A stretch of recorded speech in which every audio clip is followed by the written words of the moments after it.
আপনি কি কমজোরি হয়ে গেছেন? আপনি কি দুবলা পাতলা হয়ে গেছেন?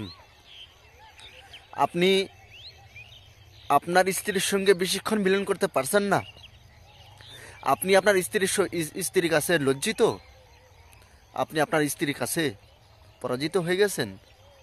কারণ আপনার দেহটা, আপনার চেহারাটা দেখেন স্যার, আপনার দুর্বল হয়েছে কিনা। আপনি নিজে প্রমাণ করে দেখেন যে আপনার চেহারাটা দুর্বল হয়েছে কিনা।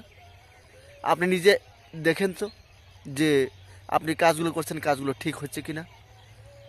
আপনি একজন স্ত্রীর উপরে উঠবেন, আবার কিছুক্ষণ আপনি মিলন করবেন, করে আবার উঠে চলে আসবেন। এটা কিন্তু স্ত্রী তৃপ্ত হয় না। স্ত্রীকে যদি আপনি পরাজিত, খুব শক্তিশালী যদি রাখতে চান, অবশ্যই আমার ক্রিয়া মতে আপনি কাজটি করবেন। যদি কাজ না করে, এই কানটা আছে না, কানটা ধরে আমাকে বলবেন যে তোমার বিদ্যা কাজ করেনি, তোমার বিদ্যা বাদ, তোর বিদ্যা কাজ করেনি। হুম অতি পরীক্ষিত বিদ্যা, অতি পাওয়ারফুল বিদ্যা, গুরুমুখী বিদ্যা, স্বয়ংসিদ্ধ বিদ্যা, আলাদা সিদ্ধি করা লাগে না। কাজ করলে আপনি কাজের রেজাল্ট পাবেন। যদি আপনি মনে করেন আমি বিদ্যা দ্বারাই, আপনার বিদ্যা দ্বারা আমি কাজ করব, তাহলে কাজের রেজাল্ট পাবেন। যদি বলেন যে আমি কাজ করব না, তাহলে কাজের রেজাল্ট পাবেন না, কখনো পাবেন না। 100% আমি বলে দেব, পাবেন না। কারণ গুরুমুখী বিদ্যা না নিলে, আবার আপনি যদি আমার মুখ থেকে যদি আপনি অনুমতি বা মুখের টেস্টটা যদি না নিয়ে নেন, আশা করি অতি সহজে, অতি জলদি করে আপনি যে কোনো কাজে আপনি ক্ষমতা পেয়ে যাবেন আমার কাজটি করলে। আপনি যে কোনো বিদ্যা কাজ করেন না কেন, আমার পারমিশন নিয়ে আপনি কাজগুলো করবেন, কাজের রেজাল্ট 100% পেয়ে যাবেন। যদি আপনি মনে করেন আপনার বিদ্যা তো দূরের কথা, আমি অন্য কারো বিদ্যা হোক আমি চুরি করে এনে আমি নিজে কাজ করব, কোনো বাপের বেটা দম নাই যে কারো হুকুম না নিয়ে কাজ শুরু করে দিবে বা কাজের রেজাল্ট পাবে। অনুমতি নিতেই হবে।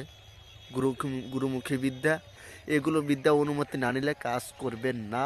না, আমি এগুলো বিদ্যা শিখেছি মায়ং থেকে নেওয়া বিদ্যা। আর যদি আপনি নিতে চান মায়ং বিদ্যা, অবশ্যই নিতে পারবেন। সে মায়ং বিদ্যা নিয়ে বুকে থাপ্পড় মেরে আপনি কাজ করবেন, কোনো বাপের বেড়া দম নয় আপনাকে আটকানো। তো আমি সেগুলোই মায়ং বিদ্যা আপনাদেরকে কিছু কিছু করে দিব, আর কিছু দিব না। আপনি ডায়েরি নিলে আপনি সেই ডায়েরির জিনিসপত্র নিলে আপনি নিজে নিজে করতে পারবেন।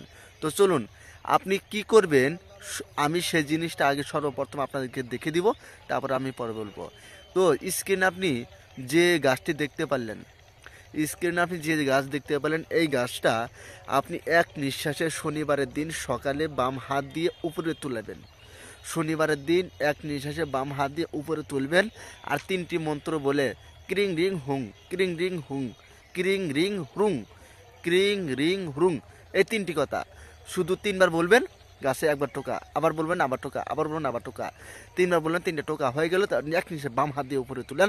তোলার পরে আপনি ওই শিক্ষটা দিয়ে আপনি স্ত্রীর সঙ্গে মিলন করুন, বাস দেখবেন আপনি। তো আপনি ওই শিক্ষটা একটু শুকিয়ে নেবেন।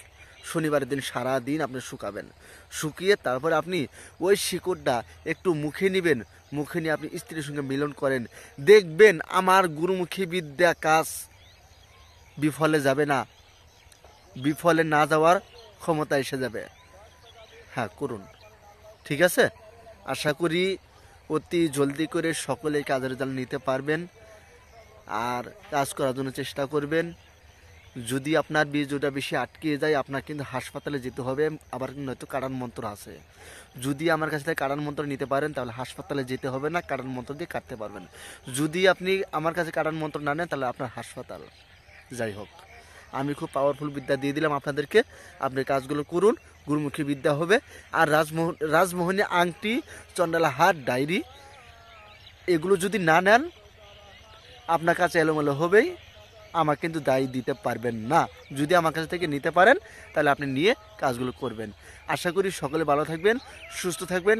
ধন্যবাদ, নমস্কার।